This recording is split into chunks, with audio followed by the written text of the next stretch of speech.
Vous connaissez le droit de cuissage? Le fait qu'au Moyen-Âge, le seigneur y couche avec la fiancée avant le mariage? Horrible, non? Ça tombe bien, ça n'existe pas. Oui, c'est encore un gros cliché sur le Moyen-Âge qui est très souvent présenté comme une période obscure, voilà, Jacouille, la fripouille, les dents pourries, tout ça. Sauf que beaucoup de ces trucs-là, c'est des clichés. Par contre, je vais vous expliquer pourquoi on a ces clichés, d'où ils viennent. C'est parce qu'à partir du 19e siècle notamment, il y a toute une campagne des anticléricaux pour discréditer l'ancien régime et donc notamment la monarchie, l'église et leurs racines. Donc il y a plein de choses qui sont déformées ou amplifiées avec des fausses rumeurs qui circulent et avec les faits qui sont pas checkés du tout, un peu comme le Facebook et le Instagram qu'on s'apprête à avoir grâce à Marc. Ce qui est vrai au Moyen-Âge, c'est que les serfs ont besoin de l'autorisation de leur seigneur pour se marier et ils doivent également payer une taxe pour ça, qu'on appelle le fort mariage ou parfois le droit de culage. Très joli mot,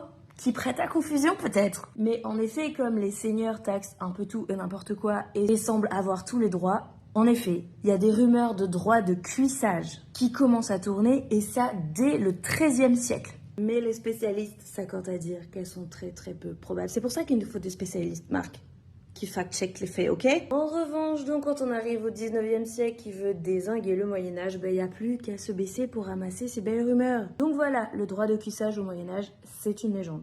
Attention, je n'ai pas dit qu'il n'y avait pas de violence sexiste et sexuelle au Moyen-Âge.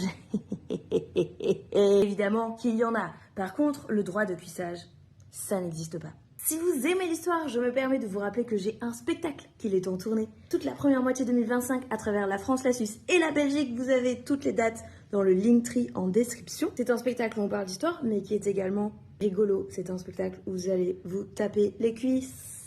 Sage, très mauvais jeu de mots. C'est plus drôle que ça, je promets, parce que j'ai des co-auteurs et un metteur en scène. Ils m'ont sublimé en fait, venez.